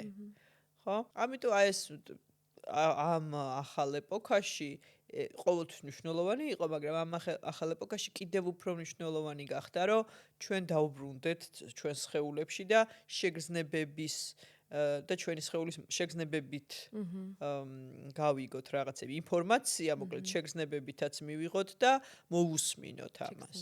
კი, იმიტომ რომ რეალურად აი ძველი ადამიანები ხო გინახავთ, ყველა შეხვედრილ ხართ ალბათ, სადღაც ხევსურეთში ან რაღაცა ისეთ სოფელში მიდიხარ და შეიძლება შეხვდე ადამიანს, რომელსაც არანაირი უმაღლესი განათლება არ აქვს, მაგრამ მთელი სამყაროს ანუ ყველაზე სწორად და კარგად საუბრობს.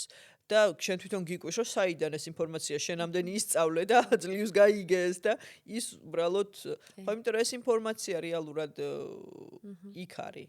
ანუ სამყაროსთან კავშირი, რაც უფრო შუმის ბარიერების გარეშე მაქვს, მით უფრო მეტი ინფორმაციას ვფლობ და რაც უფრო მეტი ინსტრუმენტი მაქვს, რომ ამ ინსტრუმენტი კი არა და ეს რაღაცა თავისუფლება, რომ ამ ყველაფერს მოусმინო და დღეს მე როცა გამოვიკეტე ოფისში, კიდე ჩემ კაბინეტში, კიდე შევძვერი კომპიუტერში, კიდე იქიდან ტელეფონში, ანუ ყველა ბარიერი და მე იქ ვცდილობ ვიპოვო პასუხი, რომელიც რეალურად ძალიან ხელმისაწვდომია თუ შენ აღადგენ აი ამ ბუნებრივ კავშირს. არ შემიძლია ამ თემასაც არ შევეხოთ, საინტერესო ბლოგიც გაქვს შენს ამაზე, ეს არის აფირმაციები. აფირმაციები, ხო. აი, მოქმედებს თუ არა მართლა და ცნობიერის რა დონე უნდა გქონდეს, რომ ეს მართლა მოქმედებდეს და ზოგადად რა არის აფირმაცია საერთოდ? ხო, აფირმაცია არის, რომ აი ეს გონებას დავაჯერო რაღაცეები. პირველ რიგში აფირმაცია არის აფირმ ხო მტკიცებითი ფორმაში რაღაცის რაღაც დებულება მტკიცებით ფორმაში იმ ზუსტად ესეთ ერთ-ერთი ის არის რა ქვია ინსტრუმენტი მიზიდულობის კანონში რომ მე პირველ რიგში კარგად გავიგო რა მინდა და მოვახდინო ამის ვერბალიზაცია მოვახდინო ამის კონკრეტიზაცია, იმიტომ რომ ტვინისთვის ძალიან მნიშვნელოვანია კონკრეტულად. ხო, ანუ აი ეს წეგან დავიწყე და ვეღარ დავამთავრე, რომ აი ეს ფიქრები და წარმოსახვები რატომ ჭირდება, რომ ტვინს მივცეს სწორი პროგრამა და სწორი რესურსი. ფიქრი როგორც აღქმის ინსტრუმენტი, რომელიც ემოციას იწვევს სწორი რესურსისთვის და წარმოსახვა გონებაში ხატი, იმიტომ რომ ჩემი ქვეცნობიერი პროგრამა სურათების სახით იღებს პროგრამებს და აფირმაცია ზუსტად ჭირდება ამისთვის, რომ ჩემმა გონებამ მიიღოს სწორი პროგრამა, ეს იყოს ისეთი სიტყვებით, რომ ტვინში ეს წარმოსახვა გაჩნდეს, რომ დავინახო პირობითად არ ვიცი რაღაცა რომ მინდა, აი ეს როგორია რა, რომ წარმოვიდგინო, ტვინ რატო არის ზოგადად მნიშვნელოვანი რომ ტვინში ეს პროგრამა გაჩნდეს, იმიტომ რომ ყველაფერი რაც ჩვენ გვინდა სამყაროში არსებობს. რატო ვერ ვხედავთ? იმიტომ რომ ჩვენს ტვინში გვაქვს ფილტრი, ერთგვარი რეტიკულური აქტივაციის ფილტრი, რომელიც ჩვენამდე უშვებს მხოლოდ იმ ინფორმაციას, რაც მე ფილტრში მოვწიჭკი, ასე ვთქვათ, მოვტიკე, ხო? შესაბამისად, აფირმაცია მჭირდება, რომ ჩემი გონების ფილტრში მოინიშნოს აი ამ ტიპის რაღაცა, რაც მინდა რომ მქონდეს, რომ მე დავინახო ეს რაღაცეები ჩემს ირგვლივ და შესაბამისად შესაძლებლობებიც დავინახო, ქმედების გზები დავინახო, მოკლედ გაიხსნას რა ჩემი ცნობიერება, ჯერ ცნობიერებაში დავუშვა ეს და მეორე ხო აი ეს დეტალიზაცია იმიტომ ჭირდება ამ აფირმაციაში, ხო? სწორად აი ეს გაიდლაინიც მაქვს ხო დაწერილი ამაზე, რომ სწორად მოვახდინო ამის აწმყო დროში, რაღაცა დეტალურად, განგრძობით დროში, რომ პროცესი შეიგრძნოს ადამიანმა და ემოცია, რომ რესურსი ვიგრძნო. რომ სინამდვილეში აი ამ მიზიდულობის კანონის მოითხოვე დაიჯერეს, ასწორებს ეს აფირმაცია რა, სვავს მოკლედ თითქოს რომ მინიმუმ აფირმაციების კითხვის დროს მაინც ვითხოვ იმას სწორად რაც მინდა, ანუ რატო ვითხოვ რომ სწორად ტვინში პროგრამები და რესურსები აღიძრას და თან ჩემი ტვინისთვის რომ ტვინი ხო ელექტროეფექტურია ასე ვთქვათ რა და თუ არ ჯერა ამის არ დაიწყებს, არ აიღებს ამ მიზანს, ასე ვთქვათ, სამუშაოდ. ანუ goal seeking ორგანიზმი კი არის, ანუ მიზნისმაძიებელი ორგანიზმი კი არის, მაგრამ მიზნებს როგორ არჩევს ელექტროეფექტურობით რა და თუ არ ჯერა ამ მიზანს აირეკლავს, აი ყველაზე ძალიან ხშირად რა გვესმის, ხო მილიონი მინდა ადამიანები ხო იმეორებენ და არა აქვთ. იმიტომ რომ აი ამ მილიონი მინდას ადამიანები, ასე ვთქვათ, არ ჯერათ, რომ მილიონი, ხო თვითონაც არ ჯერათ. შესაძლოა მე რომ მილიონი მინდა, ეს უბრალოდ არ არის ჩემი მოთხოვნა ამას ტვინი მიზნად არ იღებს, იმიტომ რომ დაგცინის რა მილიონი 100 ლარი არ აქვს პირობითად. ანუ, ხო, შესაბამისად, ტვინს უნდა ჯეროდეს რაღაც, რომ ეს მიზნად აიღოს. და თუ არ ჯერა, არ აიღებს. აფირმაცია ამას აკეთებს მტკიცებით ფორმაში, რომ შენ გამყოფებს ამ მდგომარეობაში, სადაც უკვე გაქვს თითქოს ეს ყველაფერი, ამას იმეორებ, ტვინს აჯერებ, ხედვას ქმნი, შესაბამისად, ჯადოქრულად რაღაცა ჯადოქრობით კი არ ჩდება, magic რაღაცა ეს ყველაფერი არამედ შენი ტვინი უკვე იწყებს გარემოში იმის შემჩნევას, რომ უი თურმე ან პირობითად დავისახე მიზნად, რომ რაღაცა შემოსავალი გამეზარდოს და მაღალშემოსავლიანი ხელფასი მქონდეს. უცებ ვიწყებ იმისთან ახს, რომ უი ეს მაღალშემოსავლიანი სამსახურები თურმე არსებობს. და თუ არსებობს ამ ადამიანები ამას აკეთებენ. ეს ადამიანები თუ ამას აკეთებენ, ანუ მოდი მეც ამას გავაკეთებ და უკვე შენ იწყებ ქმედებას, ანუ შენი ტვინი რესურსებს მიმართავს იმისკენ და შენ ემოციური რესურსიც გაქვს, რომ იმოქმედო იმისთვის, რომ ეს იქცეს რეალობად. აი ეს ძალიან ტექნიკურად გეხმარება ეს ყველაფერი. დაჯერება არის ძალიან მნიშვნელოვანი, იმიტომ რომ თუ არ მჯერა, ჩემი ტვინი რაც არ უნდა ვიმეორე ყოველ დღე მაგალითად, რომ მე მაქვს მილიონი აი მე მაქვს აწმოდროში, მე მაქვს მილიონი, მე ვარ მილიონერი, თუ მე თვითონ შინაგანად ამის არ მჯერა, ეს მაინც არ მოხდება. ხო, მე თუ ვიმეორებ, რომ მე მაქვს მილიონი, მაგრამ მე ქვეცნობიერად ჯერა რომ ფული არის ხელის ჭუჭყი. რა თქმა უნდა, ძალიან გამიჭირდება. ამიტომ თუ ჩემს ცხოვრებაში არ არის სასურველი ფინანსური მდგომარეობა, კარგად უნდა გავერკვიო, რა ურთიერთობა მაქვს ფინანსებთან. პირობითად აი როგორც პარტნიორის შემთხვევაში ვთქვით, როდესაც ფულზე ფიქრობ, რა ემოცია მოდის? ძალიან ხშირად საბჭოთა კავშირში და აი ამ ცნობიერებაში გასწრებულ ადამიანებს ფულზე სირცხვილი ემოცია მოსდით. და როგორ შეიძლება შენ ცხოვრებაში იყოს ის ჭარბად და რაღაცა, ესეც გწვენია. ანუ ფულის ქონა ადამიანებისთვის, ან ჭუჭყი, ან სირცხვილე, ანუ ჭუჭყია როგორც რაღაცა ისაა და შესაბამისად სირცხვილის ემოციას იწვევს. და თუ მწვენია, რომ ფული მქონდეს, არ მექნება. ან ცოდვასთან შეიძლება ანალიზი. ხო, ან ბევრი რაღაცაა, მაგრამ თავარი არის, ანუ შენ ცოდვა გონია, ჭუჭყი გონია, ბოროტება გონია თუ რა გონია, თავარი მაინც არის რა ემოციას იწვევს შენში. ხო, შეიძლება ვიღაცა შიში. კიდე არის ორი ძალიან მნიშვნელოვანი ამბავი სხვათა შორის რა. არიან ადამიანები, ვისაც ფულობის შიში აქვთ. და არიან ადამიანები, ვისაც ფული უყვართ. და ორი სხვადასხვა რაღაცაა რა. იმიტომ რომ მე თუ ძალიან მეშინია ფულის დაკარგვის, უფულოდ არ დავჭე და მთელი ჩემი არსებობა მიბმული მაქვს ფულზე. მე შეიძლება ფული მქონდეს, მაგრამ კარგს ვერაფერს ვერ გავაკეთებ ამ ფულით. ძალიან ბევრი ფული შეიძლება მქონდეს, მაგრამ ომის შემქმნელი ვიყო რა. და ომის ხარჯზე შოულობდი ამ ფულს რა. ომის ხარჯზე რას ნიშნავს? ხო, ანუ მინიმუმ ჩემ თავთან ომით და მე გარემოშიც შესაბამისად შინაგანი ომი მაქვს. იმიტომ რომ ჩემი თავი ვერ მივიღე და მთელი ჩემი თავის არსება, ჩემი ყოფნა, ასე ვთქვათ, ჩემი ღირებულება მივაბი აი ამ ფულს. და შესაბამისად მე ყველას და ყველაფერს გავწირავ.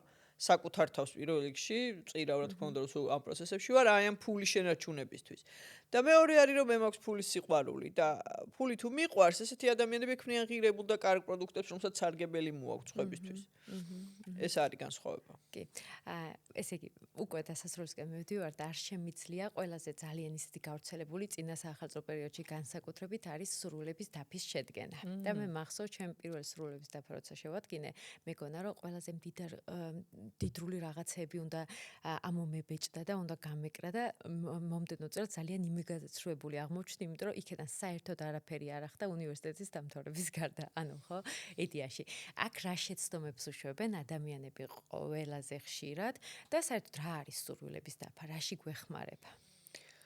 სხვათა შორის ახლა ისა რა ქვია, ამ წლის ბოლოს ესეთი რაღაცა სამუშაო ჯგუფში შევადგინეთ ესეთი სურვილების დაფა და ერთ-ერთი ადამიანი გუშინ მეუბნებოდა, რომ მთელი წლის გეგმები 12 დღეში განვახორციელო.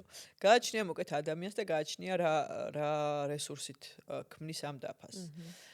დაფის დანიშნულება იგივეა, აი რაც აფირმაციებზე ვთქვით, ამის გაგრძელება რო ვთქვათ, რომ წარმოსახვა და გონება რო სურათებით იკვებება და იღებს პროგრამებს, ეს სურათი, ანუ მე აი მაგალითად რაღაცა ამოჩემებულ ფილმებს რო ვუყურებთ და მე სცენარები და იგი წიგნებზეც რაც ვთქვი, ხო, ან რაღაცები სცენარები გადმოგვაქვს, ან ისტორიები რომელსაც გვიყვებიან და ეს მე იბეჭდება ჩვენში და გადმოგვაქვს და ამას ტვინი ხო აკეთებს. ეს სურათები უბრალოდ ჩემს წარმოსახვაში ხსნის რაღაცა ახალ ხედვებს, ახალ შესაძლებლობებს, ხო, რომ ანუ თურმე შესაძლებელია, რომ იმოგზაურო, თურმე შესაძლებელია, რომ რაღაცა უკეთეს სახში იცხოვრო, უკეთესი ხედები გქონდეს, უკეთესი, არ ვიცი, რაღაცეები ჩვენ ცხოვრებაში უფრო მეტიც შესაძლებელია, იმიტომ რომ დღეს ის გაქვს, ისიც გჯერა, რომ იმსახურებ და თურმე შეიძლება, რომ ყვავილები გედგას მაგიდაზე და არ ვიცი, ყვავილები მოგართვან ხშირად უმიზეზოდ და შესაძლებელია, რომ აი საღამოები გაატარო ღვინით. ანუ თურმე შესაძლებელია, რომ იმ რუტინის გარდა რაღაცა აი დილას გავიღვიძე სამსახურში წავედი მოდი რაღაცა სასიამოვნო რაღაცებიც იყოს ჩემ ცხოვრებაში და ეს შემოვიტანე და გავაკარი ამ დაფაზე, ხო? და ვხედავ და რომ ვხედავ უკვე ჩემი ტვინი ამ დაშვებას აკეთებს, რომ ეს შესაძლებელია და მე ხა უფრო მეტი შანსი მაქვს, რომ ეს მქონდეს, ვიდრე მანამდე სანამ ნახავდი, რომ ეს ტილამაზ ყვავილები არსებობს. საერთოდ შესაძლებელია და არსებობს. ხო, ანუ ეგ ხო არის ძალიან საბჭოთა კავშირის დროს რატო იყო ესე ჩაკეტილი ესის, ხო? ადამიანებს არც გაჩენოდათ იმის სურვილი, რომ რაღაცა უკეთესი ცხოვრება ენახათ და ცოდნოდათ რომ ამის მიღმა, ანუ საჭირო ოთახი და სამზარეულო გვერდი რო არის, ამის მიღმა არსებობს კიდევ უფრო, ანუ ხრუშოვკის გარდა სხვა ტიპის კარგი სახლებიც არსებობს და კარგი ცხოვრებაც არსებობს და ეს შესაძლებელია, იმიტომ რომ მე მოუნდებოდათ მათ ეს და სისტემას არ აწყობდა, ხო? აი ზუსტად ესე ჩვენ გგონია რომ რაღაცეები, რაც ვნახეთ იმის იქით არ არსებობს და არც ვაკეთებთ არაფერს იმისთვის, რომ ეს უკეთესი ცხოვრება გქონდეს და პირველი რაც სურვილების დაფის დროს მნიშვნელოვანია რა შენ კითხვას რომ დაუბრუნდეთ, რა რესურსით ვაკეთებ ამას. აი რა ჩემი რესურსი ამის სურვილების დაფის შექმნის დროს არის ძალიან მნიშვნელოვანი. მე თუ არ ძალიან უბედური, ძალიან დანაკლისის მდგომარეობიდან თუ ვაკეთებ სურვილის დაფას, რა თქმა უნდა, ამის რეალიზება გამიჭირდება, ხო? იმიტომ რომ იქაც იგივე პრინციპი მუშაობს. მე ვაკრავ იმას, რა ქვია, ფეშენებელურ სახლს და დღე დაღამე ვტირი, რომ მე რატო არ მაქვს ესეთი სახლი, ანუ აი რაღაცას, ხო? ანუ მე ენერგიას ვაძლევ ისევ დანაკლისებს, ისევ იმას, რაც არ მაქვს და ის არის თავი, ანუ იქ მე ჩემი თავი უნდა ვიგრძნო. რატო ვაკეთებ იმ სურვილების დაფას, რომ მე ჩემი, ანუ ესეთი დაფა კი არ გავაკეთო, რომ მე ამის ბედი ვინ მომცა ესეთი სახლი მქონდეს პირობითად რა. არამედ მე წარმოვიდინე, რომ მე როცა ამ სახლში ვცხოვრობ, რას ვგრძნობ, რა ემოცია მაქვს. შეიძლება უხერხულობასაც ვგრძნობდე და თუ უხერხულობას ვგრძნობ, დავრჩები რა ჩემს პატარა სახლში და საერთოდ არ მინდა. ანუ კი, ჩემი შინაგანი მდგომარეობა მჭირდება იმ სახლის თუ იმ პარტნიორის თუ იმ ფინანსური მდგომარეობის და იმ საქმიანობის, რაც იქ არის, იმ ბესტსელერის ავტორი რას გრძნობს, ის უნდა წარმოვიდგინო, შენს მიზანსაც რო დაუბრუნდეთ, იმიტომ რომ ის არის ის მდგომარეობა, რომლის იმ მდგომარეობაში შემიძლია იმ შედეგის მიღება მხოლოდ. დღეს რა მდგომარეობაშიც ვარ? და რისი მიღება, ანუ დღეს რისი მიღება შემიძლია, ეგ არის ჩემი მდგომარეობა. ამ მდგომარეობაში ამას ვერ მივიღებ, იმიტომ რომ ამ მდგომარეობაში რაც მივიღე ეს არის. კი. ამასთან ვარ შესაბამისობაში. ეხლა გამახსენდა საკუთარი თავი, დაახლოებით 7-8 წლის წინ, როდესაც პიროვნული განვითარებით აი საერთოდ არ ვიყავი დაინტერესებული, მაგრამ რაღაცა ხვდებოდი, რომ რაღაცა კარგი იყო და აი მოდი ახლა თეონა მოდი გაიცანი და მახსოვს ერთი ტრენერი ამომივარდა, რომელიც საუბრობდა ფულზე და ვიფიქრე, რომ თვითონ როგორ გამოიყურება ამან რა უნდა მასწავლოს მე ფულთან დაკავშირებით, თქო, ხო? და ძალიან ესე სკეპტიკურად შევხედე. თვითონ შენ თუ შეგიხედავს, მაგალითად, აი ან დაფისთვის სკეპტიკურად, ან აფირმაციებისთვის სკეპტიკურად, ან მიზიდულობის კანონისთვის სკეპტიკურად. დაფა 2025-ში მეც რაც გავაკეთე, თავისთვის დარჩა. ანუ რა გააკეთე არასწორად. კარგად უნდა ჩამოვიღო, დავაკვირდე, ეგრეც არ იქნება, თლად ეგრე არის. რაღაცები თავისთავადაც მუშაობს, რა. რაღაცები თავისთავადაც მუშაობს და რაღაცა იქნებოდა ესა რა ქვია, ალბათ გამოვიდოდა. ხო, რას ვაკეთებთ არასწორად და ნახე, ჩვენ გვაქვს სხვადასხვა შრეები ადამიანებს და განვითარების სხვადასხვა ეტაპზე სხვადასხვა მზედმეტ-შრეს ვიშორებთ. რაც უფრო სიღრმეებში ჩავდივართ, კიდევ უფრო აი ბოლო სიღრმეში კიდევ უფრო მტკივნეული. თავიდან ძალიან მარტივია ეს ყველაფერი, დენი კრუგერის ეფექტივით არის რაღაცა რომ გაიგე და არა მაგარი და მუშაობს კიდევაც. მე რაც უფრო სიღრმეებში ჩადიხარ, კიდევ მით უფრო ბევრი რაღაცეები მოდის, კიდევ უფრო ღრმა და მტკივნეული შრეები სახდნენ, ასე ვთქვათ, ახლეჩვა მოდის. თავარი არის, რომ ჩვენ რაც გვეშლება ადამიანებს, ჩვენ ტანჯვა, რატო ვიტანჯებით ადამიანები? იმიტომ რომ გვაქვს რაღაცა გარკვეული მოლოდინები. როგორები უნდა ვიყოთ ჩვენ, როგორი უნდა იყოს სამყარო, გარემო, როგორი უნდა იყვნენ ადამიანები. რაღაცა მკაცრი, ასე ვთქვათ, ის გვაქვს რა, ჩარჩო ამის. და მე ვიტანჯებით. როცა ადამიანები ისე არ იქცევიან, როგორც ჩვენი მოლოდინებს შეესაბა, გარემო ისე არ ხდება, გარემოში რაღაცები ისე არ ხდება, როგორც ჩვენს მოლოდინებს და თვითონ ჩვენ შეიძლება ვერ გამოგვივიდეს რაღაც ისე, როგორც მე მოლოდინი შევიქმნი და ეს არის ტანჯვა. და ტანჯვა მთავრდება როდის, როცა ხვდებით, რომ ეს ჩვენი მოლოდინები აბსოლუტურად ის არის, რა ქვია, არ შეიძლება იყოს ცხოვრება ესეთი სწორხაზოვანი. რაღაცები ხან ასე ხდება, ხან ისე ხდება, ანუ სიცოცხლე თავის თავში გულისხმობს ზუსტად აი ამ ციკლურობას, ამ ცვლილებას, ყოველთვის არც ზაფხული იქნება, ხო? და არც ზამთარი და ყველაფერს აქვს ეს პერიოდი, როცა რაღაცა დაიბადება, როცა რაღაცა, ანუ ცხოვრებას აქვს თავის რიტმი.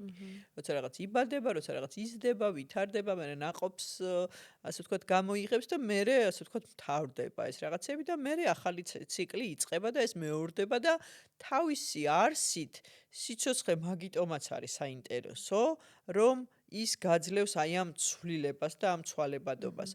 ერთადერთი რაც ადამიანებს ჩემი აზრით, ასე ვთქვათ, გვეხმარება იმაში, რომ მივიღოთ, ასე ვთქვათ, ცხოვრება ისეთი როგორიც არის და არ დავიტანჯოთ, ხო, ტკივილი არ იყოს და თუმცა ტკივილისაც ვერსად ვერ მივცეთ რა ნებისმიერ ემოციას, ნებისმიერ თუნდაც ტკივილს არსებობის უფლება, უბრალოდ ყოველ წამში ვიყოთ. ყოველ წამში ჩვენ ვიყოთ და ყოველი წამისგან, ანუ ამ ყოფნის მდგომარეობით, რა შემიძლია რომ აი ამ წამი, ეს წამი არის ის რესურსი, რაც მაქვს და რა შეიძლება რომ შევქმნა ამ წამისგან. და არ არის აუცილებელი რაღაცა გრანდიოზული შევქმნათ, ხო, ყოველი წამისგან. უბრალოდ ამ წამის რესურსს ვერასდროს ვერ გამოვიყენებ თუ ამ წამში არ ვიქნები. და აი ამ მოლოდინები რომ მომავალში როგორ უნდა მოხდეს ყველაფერი, ან ეს რაღაცა სევდა რომ რატო არ მოხდა წარსულში ეს რაღაცეები, ეს არის ის რაც მაკარგვინებს იმ ერთ რესურსს, ანუ იმ წამს, რომელიც სინამდვილეში არის რომლის გარდაქმნაც შემიძლია რაღაცად. კი. ნინო, მე შენ გაგიცანი შენი პროგრამიდან წარმატების მეტოდი, რომელიც მე ძალიან მიყვარს და ჩემს პროგრამაშიც გთხოვე, რომ თუ შეგეძლო მინიმუმ 3 ლექცია რომ გაგეკეთებინა, თუ გახსენდება წარმატების მეტოდი და რაღაც აი ერთი кейსი, როცა ადამიანი მოსულა, აი სრულიად დაკარგული, სრულიად სხვა სამყაროდან და სრულიად სხვა სამყარო შეუქმნია. კი, მილიონი ესეთი кейსი. ხო, ანუ ერთი რომელსაც გამოვარჩევ. საქართველოში რო უყურებთ აი ამ პიროვნულ სფეროში მოღვაწე წარმატებულ ადამიანებს, უმრავლესობა წარმატების მენტორინგით დაიწყო, შენსავით. კი, მე ვიყავი, ჩვენთვის იყო პირველი ვაუ ეფექტი. ხო, ბევრი ადამიანი, 10000-ზე მეტი ადამიანთან მიმუშავე ამ მიმართულებით და შემთხვევით არის მართლა ძალიან საამაყო, აი რაღაცა ყველაზე დიდი ემოციას იწვევს ხოლმე ეს ტრანსფორმაციები. კი, ესეთი ძალიან ბევრი кейსია, არ ვიცი ხა რამდენად მაქვს მოყოლი. ერთ-ერთი რაც მახსენდება არის რომ აი ადამიანი ეს ონლაინ პროგრამა ადამიანი შემოვიდა რომელსაც რაღაცა არც Facebook-ზე ფოტო არ ეყენა, არ ლაპარაკობდა რამდენიმე ვებინარის ფარგლებში, არც თქმას არ იღებდა და მე როგორ დაიწყო ლაპარაკი, როგორ დაადო Facebook-ზე ფოტო, როგორ და ანუ ცხოვრება დაიწყო და ხო, ძალიან არიან ახლა წარმატებული კოუჩები, ტრენერები, ვინც მოვიდნენ, რაღაცა ისეთი პერიოდი ჰქონდათ რთული ცხოვრებაში საკმაოდ და უამრავი ესეთი ისტორია, უამრავი და ეს არის ხოლმე ძალიან რეალურად მე ვამბობ, რომ ის რაც მაძლევს ძალას, რომ ეს უსასრულოდ ეს ყველაფერი ვაკეთო, არის ეს ისტორიები, ადამიანების ისტორიები, რომელიც ძალიან თვალის არის ხელშესახები, როგორ იცვლება ადამიანების ცხოვრება. ჩემს ცხოვრებაში მახსოვს მეც ჩანაწერებს ვუყურებდი, იმიტომ რომ ზუსტად ახალი დაწყებული მქონდა პიროვნული განვითარება და ასე შემდეგ და შიშიც იყო ალბათ ჩემი მხრიდან რაღაცებიც იყო, მაგრამ მახსოვს, როდესაც ჩვენ იქ გავაკეთეთ სფეროები, აღმოჩნდა რომ ჩემს სფეროში ყველგან რაღაც აი არსებობდა სფერო, სადაც შემეძლო რაღაც 5 ან 6 დამეწერა ჩემს ცხოვრებაში და 1 წლის შემდეგ რადიკალურად სხვა ბორბალი და შევქმენი უკვე და რადიკალურად სხვა ცხოვრება შევქმენი მე პირადად და მადლობას გიხდის შენ ამისთვის. ნინო, დღეს წარმოიდგენდი თუ არა, შექმენი თუ არა, აი ესეთი წარმოსახვა რომ შეგეძლო აი ესეთი ყვავილები მიგეღო საჩუქრად. რო შემოვედი პირველი ამ ყვავილებს გადაუღე ფოტო. მე მინდა კიდევ ერთხელ უხუმესი მადლობა გადაუხადო ჩვენს დღევანდელი ეპიზოდის სპონსორს Sunflowers. ამ ყვავილების შეძენა შეგიძლიათ მსოფლიოს ნებისმიერი წერტილიდან და ნინო ეს უდიდესი მადლობა. ამაზე კარგს ვერაფერს ვერ მაჩუქებდი. ჩვენ ასევე გვაქვს განსაკუთრებული ღვინო, განსაკუთრებული ემოციებისთვის, რომელიც წერს ისტორიას. ეს არ არის ჩვეულებრივი ღვინო და მინდა ეს ღვინოც გადმოგცე, რა თქმა უნდა, შენს საჩუქრად და ძალიან დიდი მადლობა გითხრა. ძალიან დიდი მადლობა, ისტორიას დარჩება. კი. ჩვენი შეხება და ჩვენი შეხვედრა. ძალიან დიდი მადლობა თეო, როგორც ყოველთვის შენთან სტუმრობა, შენთან საუბარი, შენთან ურთიერთობა არის ერთი დიდი სიამოვნება. ძალიან დიდი მადლობა. ჩვენ კი შევხვდებით მომავალ ხუთშაბათს.